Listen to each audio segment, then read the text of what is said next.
आज Doubtnut app download करें। Doubtnut पर अपने सभी गणित, रसायन विज्ञान, भौतिक विज्ञान और जीव विज्ञान के डाउट्स का करो सफाया। बस प्रश्न की फोटो खींचो, एक ही प्रश्न को क्रॉप करो और तुरंत वीडियो सोल्यूशन पाओ। अभी डाउनलोड करें। हेलो दोस्तों, जैसा कि आप यहाँ पर देख रहे हो कि क्वेश्चन में दिया हुआ है कि एक कंपनी प्लाईवुड के अनूठे स्मृति चिन्ह का निर्माण करती है। इस प्रकार के प्रति स्मृति चिन्ह के जिमाड़ में 5 मिनट काटने और 10 मिनट जोड़ने में लगते हैं। तो बी प्रकार के स्मृति चिन्हने के लिए 8 गिजट काटने और 8 मिनट जोड़ने में लगते हैं। दिया गया है कि काटने के लिए कुल समय 3 घंटे 20 मिनट तथा जोड़ने के लिए कुल 4 घंटे हैं।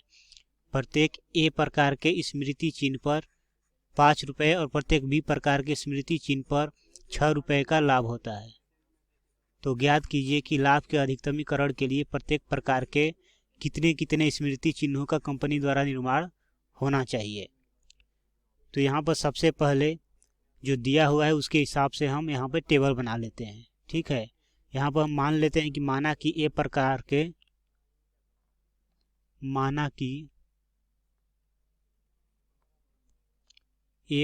के स्मृति चिन्ह x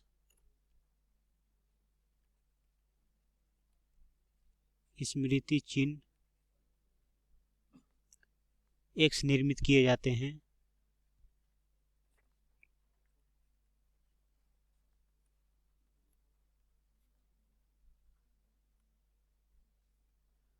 और बी प्रकार के स्मृति चिन्ह y निर्मित किए जाते हैं।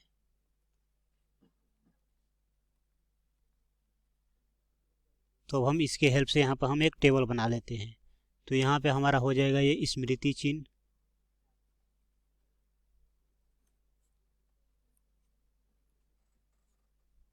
ये हो जाएगा काटने का समय,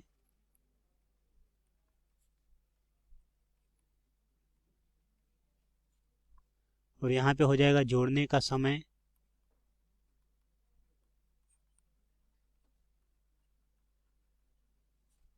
और यहाँ पर हो जाएगा लाभ। तो यहाँ पर स्मृति चिन्ह में कितने प्रकार के चिन्ह हैं? तो 2 प्रकार के हैं। तो एक हो जाएगा ए और एक हो जाएगा बी। तो ए के द्वारा काटने का समय कितना है? तो 5 मिनट। बी के द्वारा काटने का कितना है? तो ये है हमारा 8 मिनट।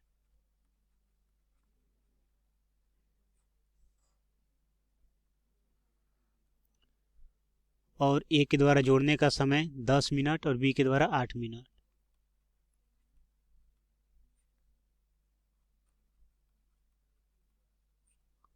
और जो ए पे लाभ है वो है 5 रुपया प्रति चिन्ह।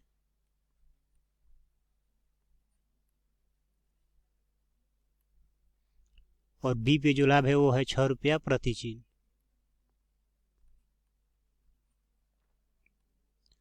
और यहाँ पर टाइम का लिमिट दे रखा है 200 मिनट है काटने का समय मैक्सिमम।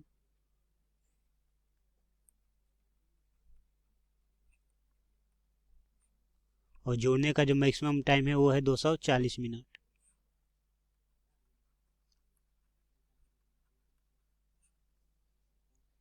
तो ये जो था हमारा, ये था हमारा समय उपलब्ध।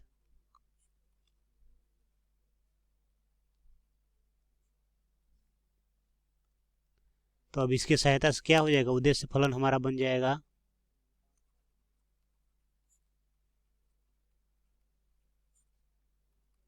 z बराबर 5x plus 6y।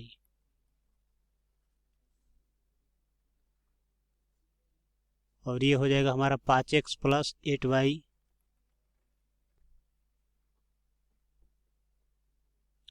Less equal 200।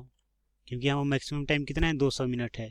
तो ये मैक्सिमम है, या तो 200 होगा या उससे कम होगा, इससे अधिक नहीं हो सकता।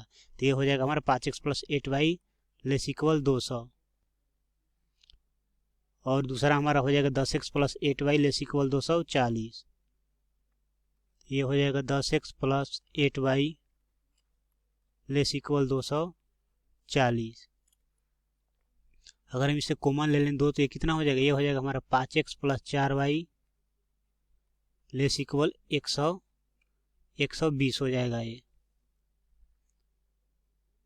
और यहाँ पर हमारा क्या है, x जो है ग्रेटर इक्वल 0 है और y भी जो है ग्रेटर इक्वल 0 है। और यहाँ पर हमारा x ग्रेटर इक्वल 0 और y भी ग्रेटर इक्वल 0 है। तो हम इससे ग्राफ खींचने के लिए क्या करेंगे, यहाँ पे टेबल बनाएंगे। तो ग्राफ खींचने के लिए इसको हम क्या करेंगे, 5x प्लस 8y बराबर 200 हो जाएगा।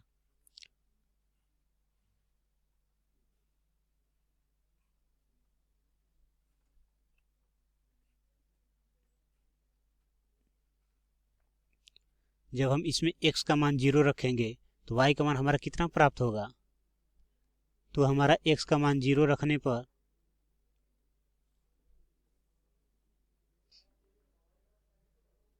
तो यहाँ पर x का जब हम मान 0 रख रहे हैं तो y का मान हमारा 25 प्राप्त हो रहा है। और जब हम यहाँ पर y का मान 0 रखेंगे तो x का मान कितना प्राप्त होगा, 40। इसी प्रकार जो दूसरा समीकरण है उससे भी हम इसका टेबल बना लेते हैं। तो अगर हम यहाँ पर दूसरा हमारा क्या है, ये इक्वेशन है ये वाला, तो अगर यहाँ पर हम x का मान 0 रखते हैं तो y का मान हमारा क्या प्राप्त होगा, तो y का मान हमारा 30 प्राप्त होगा। ये था हमारा, इसको हम लिख देंगे 5x प्लस 4y बराबर 120। ठीक है, तो यहाँ से हमारा टेबल क्या बन जाएगा, तो यहाँ से हमारा टेबल बन के आएगा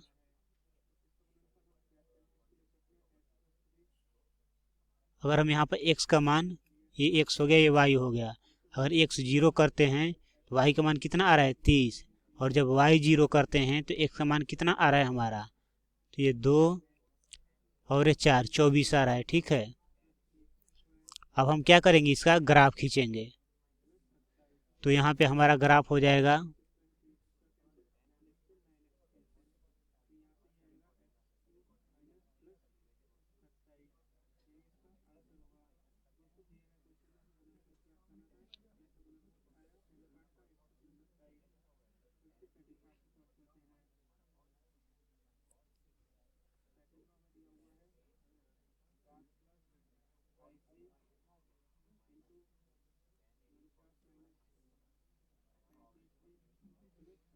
तो ये क्या हो गया हमारा, ये हमारा हो गया y एक्सिस, और ये हमारा हो गया यहाँ पर x एक्सिस, और ये हो गया हमारा x डैश, और ये हो गया हमारा y डैश।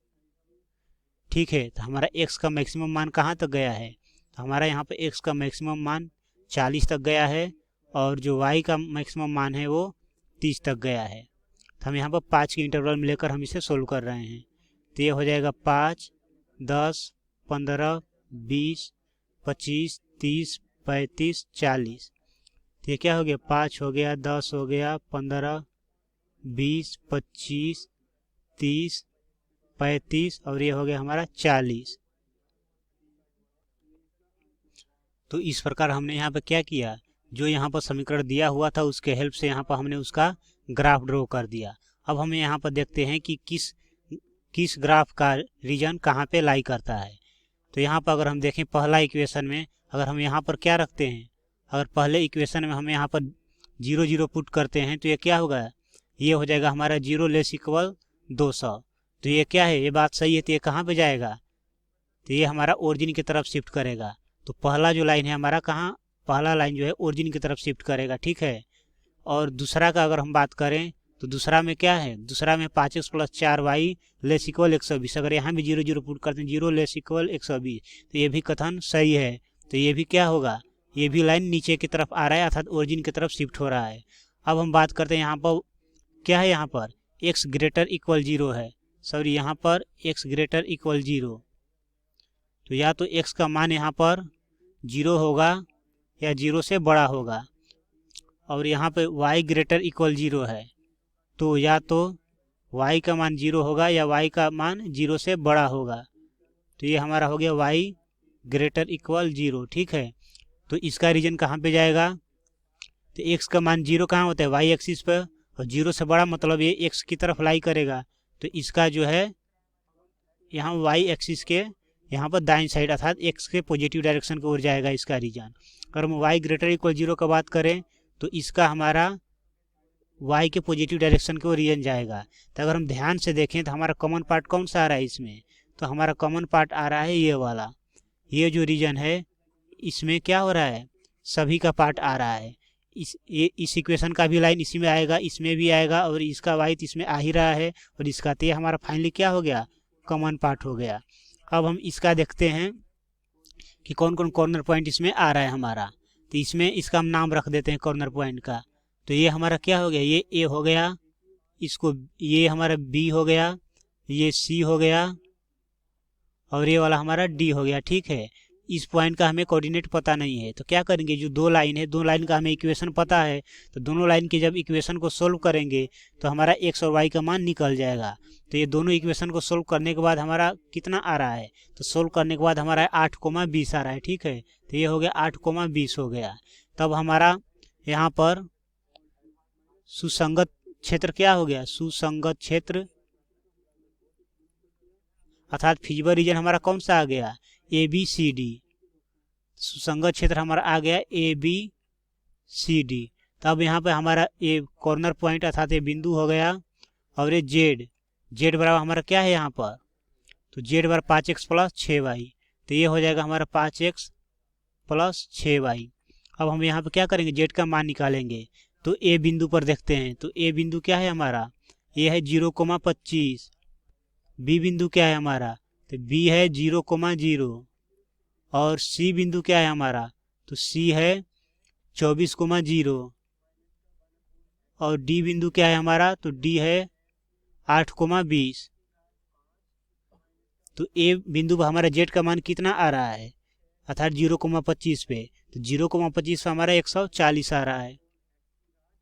और यहाँ पे बी जब 0,0 रखेंगे तो ये 0 हो जाएगा। और सी पे कितना आ रहा है हमारा, तो सी पे हमारा आ रहा है 120। और यहाँ पे हमारा डी पे कितना आ रहा है, यहाँ पे तो डी पे हमारा आ रहा है 160। तो क्वेश्चन में हमें क्या करना था, तो क्वेश्चन में हमें अधिकतमीकरण करना था, लाभ कितना अधिकतम लाभ हो रहा है वो निकालना था, अर्थात हमें क्या करना था, जेड मैक्सिमम निकालना था। तो यहाँ पर जेड का जो मैक्सिमम मान है यहाँ पर क्या आ रहा है, ये 60 है, यही हमारा क्या आ रहा है, अधिकतम मान आ रहा है। तो इसलिए यहाँ पर जेड का अधिकतम मान क्या हो जाएगा, जेड का अधिकतम मान बराबर हमारा क्या हो जाएगा, 160 हो जाएगा। चूंकि यहाँ पर लाभ पूछा गया है तो लाभ क्या होगा, रुपया में होगा, तो इसलिए हम यहाँ पर लिख सकते हैं, इसलिए अधिकतम लाभ कितना होगा, तो यहाँ पर हमारा अधिकतम लाभ बराबर हो जाएगा 160 रुपीज़ का। तो ये हमारे 160 रुपीज़ क्या होगा, फाइनली आंसर हो जाएगा। Thank you. कक्षा 6वीं से 12वीं से लेकर नीट, IIT, JEE वो एडवांस के लेवल तक 1 करोड़ से ज़्यादा छात्रों का भरोसा। आज ही डाउनलोड करें डाउटनेट ऐप या व्हाट्सएप करें अपने सारे डाउट्स 8400 400 400 पर।